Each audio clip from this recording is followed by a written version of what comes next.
Hey everyone, it's Wednesday morning, December 17th, and welcome back to Capital Markets Quickie. I'm your host, Endrit Sella, here to break down yesterday's market action in just 2 minutes. Quick note before we dive in. Today's episode is brought to you by AMF Capital, Asset Management Frankfurt. Learn more about our funds and strategies at amf-capital.de.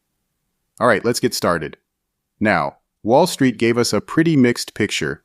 While one corner of the market was celebrating, the broader mood was clearly more cautious. U.S. stocks diverged as investors digested fresh labor market data that raised more questions than answers.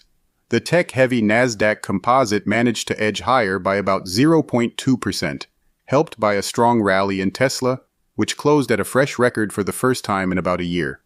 Optimism around recent robotaxi developments pushed that stock higher and gave tech a bit of a boost.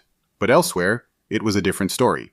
The Standard & Poor's 500 slipped roughly 0.2%, while the Dow Jones Industrial Average dropped around 0.6%, that's roughly 300 points, showing clear weakness in more traditional, blue-chip names. So, what spooked investors? All eyes were on the delayed November jobs report. The numbers showed that the U.S. economy added 64,000 jobs last month, which was actually better than expected.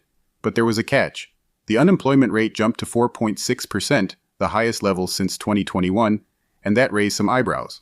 On top of that, October's data was revised to show a loss of 105,000 jobs.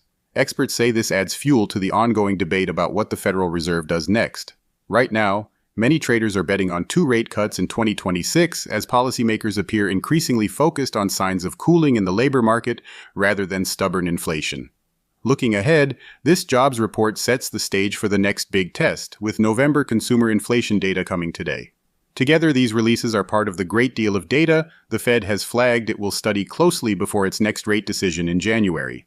And finally, on the corporate side, Ford grabbed headlines after announcing it will take a $19.5 billion charge as it pivots away from electric vehicles. So yeah, a market caught between strong tech optimism and growing economic uncertainty. Alright, that wraps up today's Capital Markets Quickie. Join me again tomorrow morning for more market updates. See you then.